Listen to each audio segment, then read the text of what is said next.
Thank you, Alfred.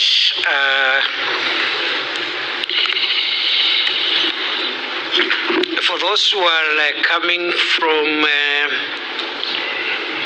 outside Kenya, welcome to Kenya, your second home. I will also not speak for long because I think a good president has been set.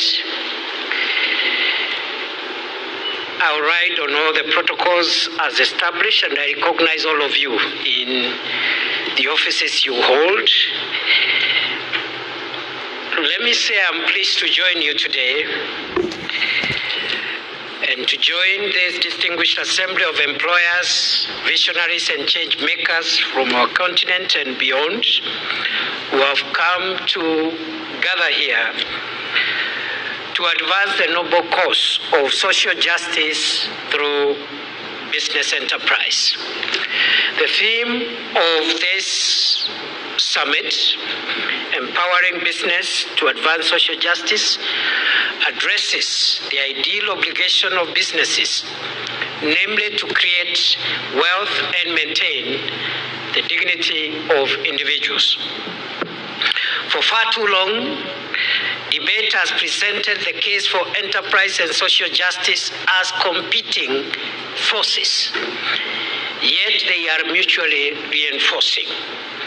When businesses create decent work, ensure fair wages, uphold labor rights, embrace equity, support communities, and integrate social and environmental goals into their businesses models, they strengthen the very foundation upon which prosperity is built. Africa is currently at a demographic and economic crossroad. Our youthful population is a tremendous asset, but it also poses an enormous challenge. Africa, as the world's youngest and fastest growing population, estimated currently at 400 million young people between 15 and 5 years, and estimated to escalate to 1 billion by 2063. While many challenges face young people in Africa today, undoubtedly the most acute challenge is the lack of enough jobs and income opportunities for them. And this has led to a situation where in some of our countries we've seen unrest led by young people, and part of the grievance is around the lack of enough jobs and income opportunities for the youth. We have also seen the young people of Africa, some of them turn into social media platforms, not for e-commerce or to look for opportunities there, but to spread hateful messages. The consequence of youth unrest and disenfranchisement has been loss of property, higher operating costs, and dwindling profits. And therefore, the youth unemployment challenge presents the greatest opportunity for the social justice agenda that we are gathered here today to speak of. We must therefore unlock the transformative potential of businesses, not just to profit, but also to empower. This requires a new paradigm of enterprise in the following manner.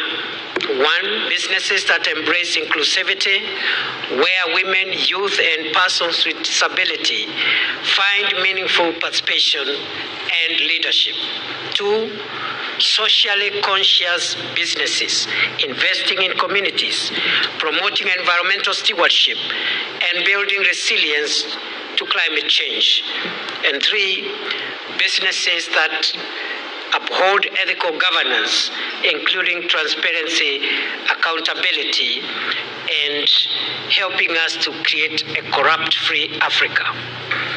Kenya, like many other African nations, has made social justice a guiding pillar of our national development.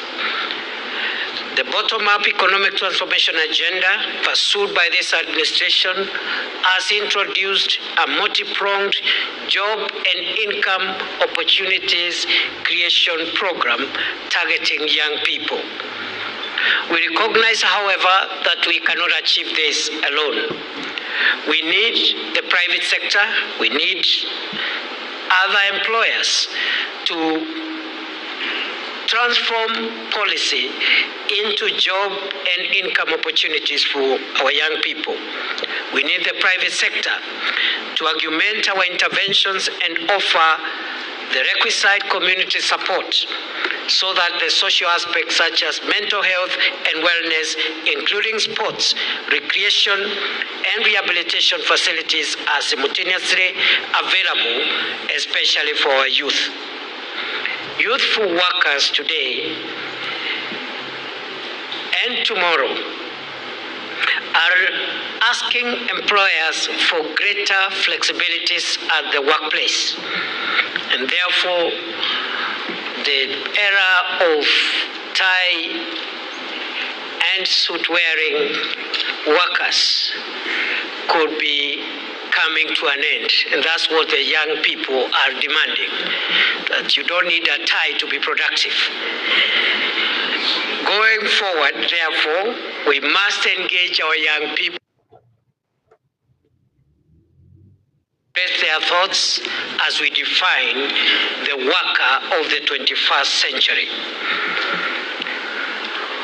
We ask government, or rather we ask the private sector and employers and businesses generally to partner with government so that we can support young people's engagement, and this will benefit both the employers and the government. Businesses can also be at the forefront of mainstreaming government-led youth, women, and persons with disability strategies. For example, here in Kenya, we are providing opportunities for these categories to take part in government procurement through the Access to Government Opportunities Program, AGPO. And therefore, businesses can help us by also internally insisting that part of their procurement goes to young people, women of integrity, honesty, hard work, transparency, and care for others. They need to be profitable. Can create a more just and socially responsive market where every individual has a place and where no one is excluded, where business stands as the most dynamic driver of social transformation and shared prosperity.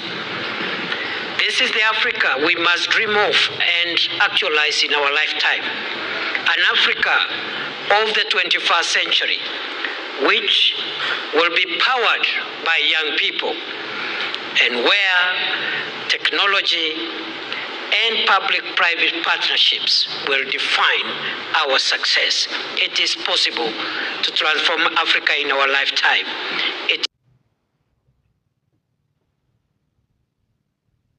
Business to get a better Africa, a more inclusive Africa, integrating the voices of women, the voices of young people, the voices of persons with disabilities, and it is possible for the youth to drive the transformation of Africa and expedite the integration of the continent that we have always desired. I thank you, and I now declare the Africa open.